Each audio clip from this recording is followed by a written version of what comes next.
Hi, I'm Movie Man. I'm an octopus who reviews movies, and today's review is going to be on.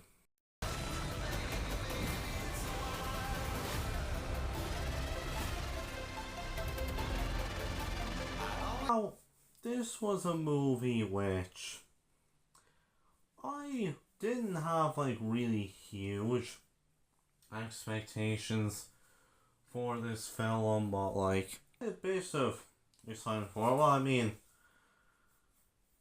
now the first two Venom movies.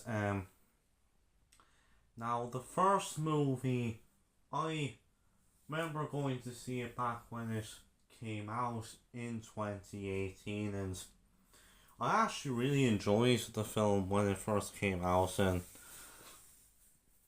I have rewatched it since. And I did rewatch it in preparation for the follow up, and I know that movie did not get very good reviews. I mean, Rotten Tomatoes only gave it a 30%, but honestly, I actually do kind of enjoy the first Venom movie. I mean, it's not an amazing film or anything, but as kind of a dumb, fun superhero flick, I thoroughly enjoy it. And of course, there's the sequel, Venom: Let There Be Carnage, and I actually really enjoyed that one. I actually loved that one back when I first saw it in 2021.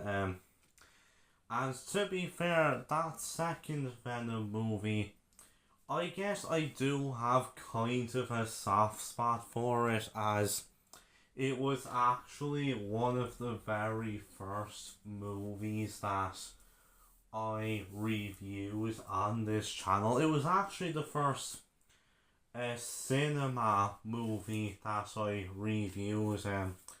That was actually my first cinema review, was Venom: Let There Be Carnage.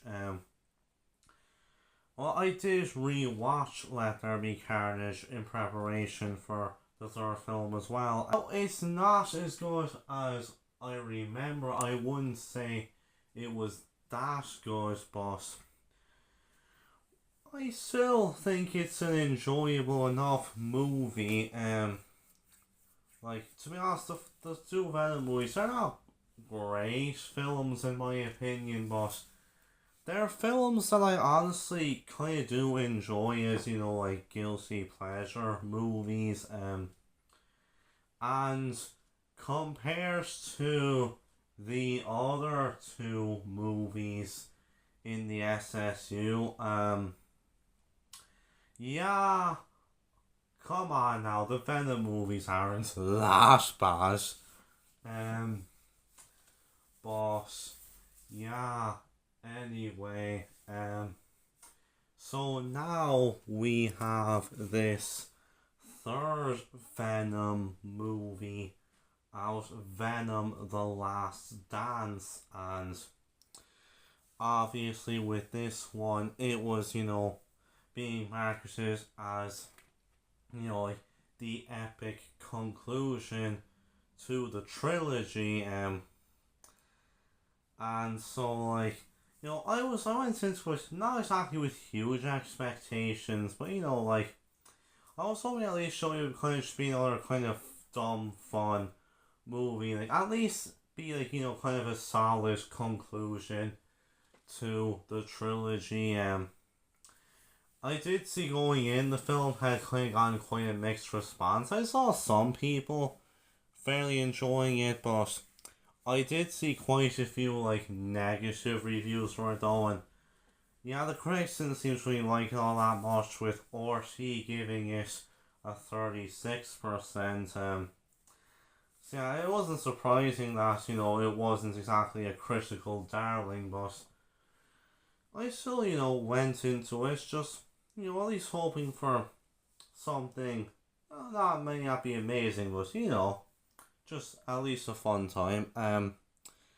Having seen the movie for myself now, what do I think of it? in my opinion, yeah, I think this one is about on par with the first two movies. I actually think this is an okay film. Now, it's not great, it's not amazing, but by no means is it bad, is it terrible. It's just okay. It's an okay movie that I had slightly more of a good time with than a bad one. So, getting into my thoughts now, in terms of the cinematography, overall, I think this movie is pretty well shot. Like, I mean, to be fair, like, I mean, these movies, they are kind of all shot in the same way. Like, you can kind of tell, you know, if it is, like, kind of a Sony movie with the way that it's shot and stuff.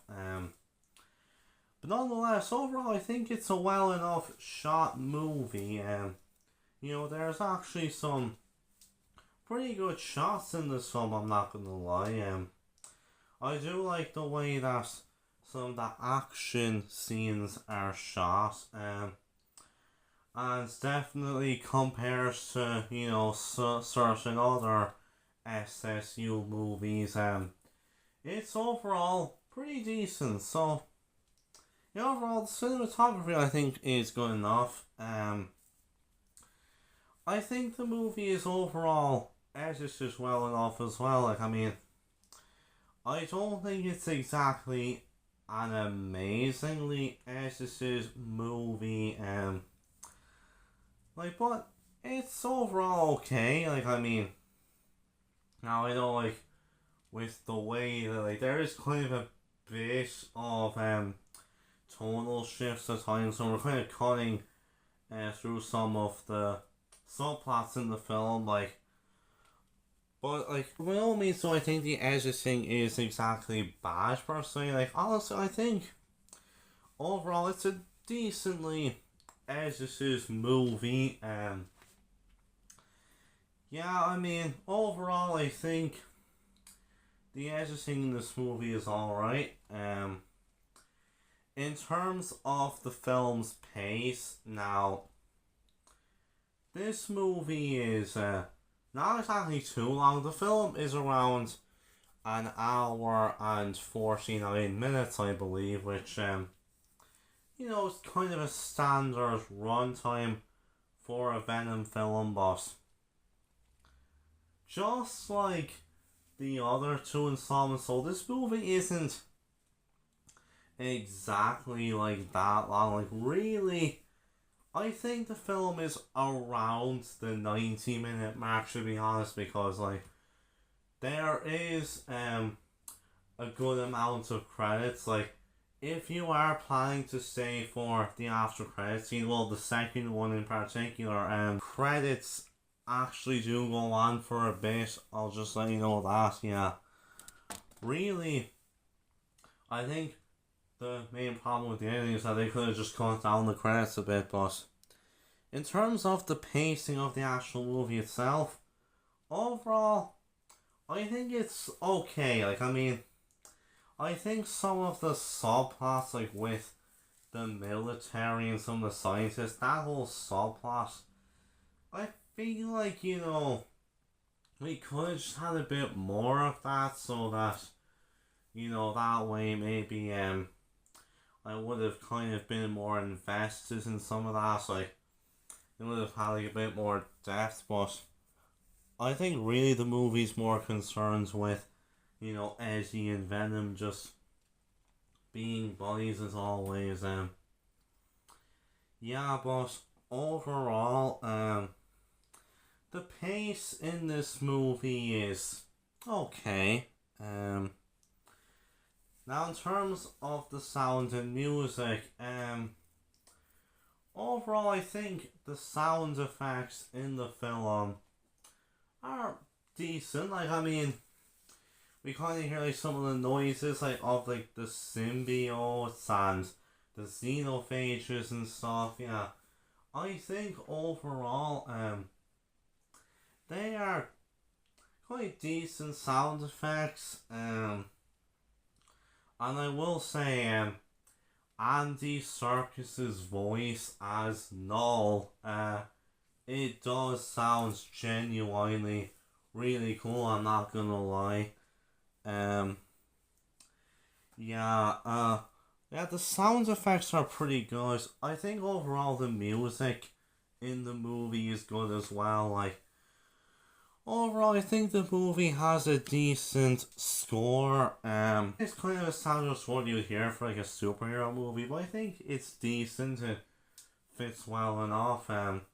We hear like a few like licensed songs in the movie, but overall, I think they fit the film well enough, you know, and they're genuinely good songs. So overall, I think the sound and music in the film was pretty good.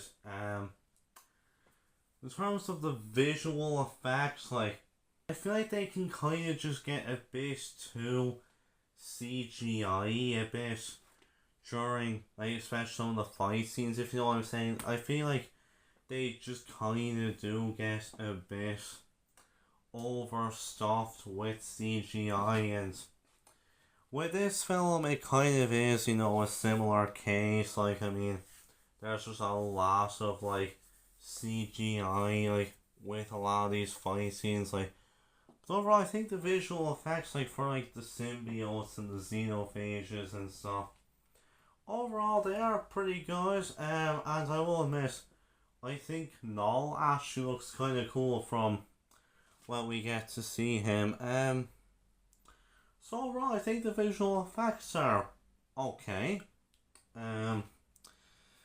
Now getting on to the characters and the performances from the cast. Now once again we have like our main two characters, Ejiofor and Venom. And once again, I think like their whole like romance in this film is kind of really what just carries the movie. That's kind of been the case with the previous two installments. But yeah, in this movie, really is just like their whole like romance with each other that really just carries the whole movie. And like, yeah, I will say like their banter with each other, it does work well here. But especially with this one, with this kind of being the last movie and the stakes actually being raised higher for them and stuff, I think like, you know, there is a bit more of an attachment there, and overall I think you do kind of care about them as characters. And like, I will say Tom Hardy, he does really well here, both as Eddie and as the voice of Venom. Like, even though it's him doing both of them, it does feel like two different characters, but like, he does a good job in this movie. Yeah, overall, Eddie and Venom, once again, they do just like carry the whole movie. Now, with this film, like, most of the other characters from the previous movies don't return. There are two that do appear again in this movie. One of them being Mrs. Chen, who is like the comic relief store owner from the previous two movies. And yeah, I mean, she does appear in this one briefly, and like, now it's only really for about one scene, but to be fair, it is kind of a memorable scene when she does appear. She is kind of fun for the one scene that she does have. And we also have Patrick Mulligan, who was of course Stephen Graham's character from the second movie, and with this film he's been locked up in like Area 51, and he now has a symbiote with him. I gotta say though, I was actually quite disappointed with what they did with this character though, because they really just had him be in like the one location for all of his screen time, and what they did with his character wasn't very interesting, honestly. Like, yeah, I think this movie kind of really did waste Stephen Graham, unfortunately. But getting into kind of some of the new characters, like we do have kind of some new characters who are like kind of going after Eddie and Venom. Like, we have like this one main scientist named Dr. Teddy Payne, who is played by Juno Temple, and some of the other scientists, like this one named Sadie Christmas, who was played by Clark Backo. The characters are just okay, honestly. Like, I mean, like, they're alright characters, but they're just kind of serviceable. Like, with Dr. Payne's character, like, there is kind of a bit of depth to her character. We see, like, a backstory, but, I just don't think it really has the proper development for me to really care enough about it. Like, we get an expansion of it, but it doesn't happen until, like, way later on in the movie, and, like, I mean, they're not exactly bad characters, but, you know, they're kind of just a bit generic, to be honest. I mean, we also have Chiwetel Ejiofor in this movie, and he plays Rex Strickland, who is a soldier that's going after Eddie and Venom, and like, again, his character, he was okay, but like, I mean, I don't know, like, Chiwetel Ejiofor, he is a good actor, but like, I think they could have done a bit more with his character. He was okay, but like, I think they just could have done more with some of these characters, just to kind of make them a bit more interesting. I get the movie wants to focus on Eddie and Venom and everything, you know, but like, I know, I just feel like we just could have gone a bit more with some of these characters. There's also like this one hippie family who Eddie and Venom meet up with, and like, they're like okay characters. I mean, it is kind of funny that the dad of the family is played by the same guy who played the Lizard, how the Amazing Spider-Man, Rhys Ifans. Like, they were okay characters as well, but like, I mean, I feel like they were kind of really in the movie so that, like, you know, Eddie and Venom could kind of have, like, you know, people to protect. But I guess they were kind of in the films to show, like, Eddie and Venom's kind of whole compassion towards people and stuff. I mean, they were okay characters as well for the screen time that they got, but like, I mean, like, alright, I think like the characters in this movie, well, they're okay for the most part. I feel like some of the characters, like the scientists and the one soldier character, they just could have been developed a bit more, honestly, so I could care more about them. Like, to be fair, the movie really is just carried by Eddie and Venom and their whole, like, dynamic and stuff. I will say though, I mean, in terms of the villains, like, the xenophages themselves were cool enough, like, antagonists, and Null, for the brief screen time that he has in the movie, he was a cool villain, although, honestly, I'm kind of a bit worried, like, you know, what they're actually gonna do with him and stuff, because, like, just with how Sony is and everything with these movies, I'm not too sure, like, if Null is really gonna be done properly as an antagonist, but like, I mean, he's a decent villain. Like, I'll admit, Andy Serkis, he is good in the role. Like, he is genuinely quite creepy as Null. Yeah, overall, Null, he was pretty good.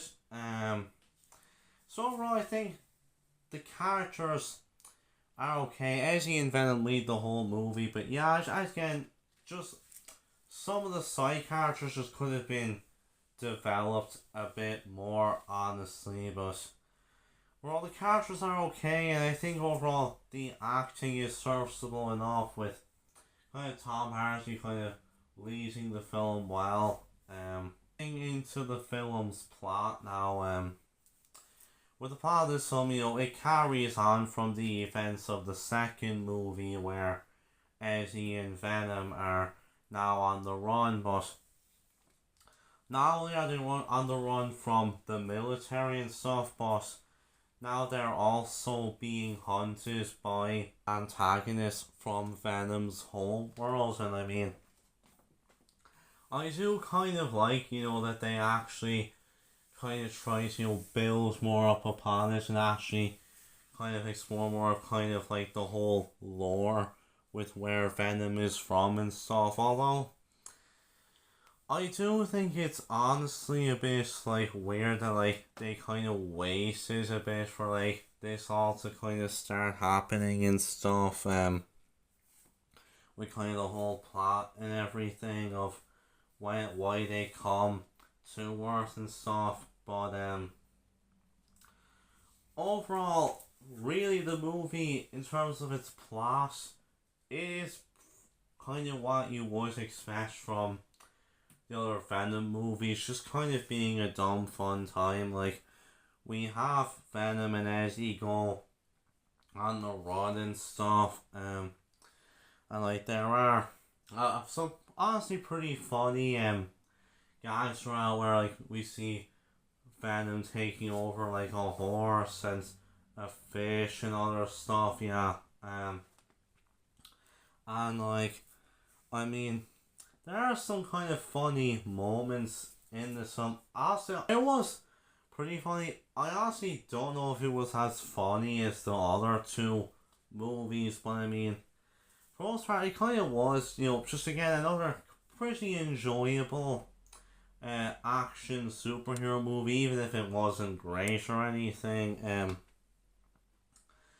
But yeah, some of the other subplots, like with like the scientist characters and like kind of that whole like aspect of the movie just felt a bit underdeveloped. That's why I feel like the movie just could have been a bit longer, to where like if we kind of explored it a bit more, then maybe we kind of care more about like what happens later and stuff. But I mean, when we do get like some action sequences during the film, like really that is kind of when the film shines and stuff. Like specifically during the film's climax, like I'll admit that the whole like action sequence and stuff, it actually does make for a pretty fun time.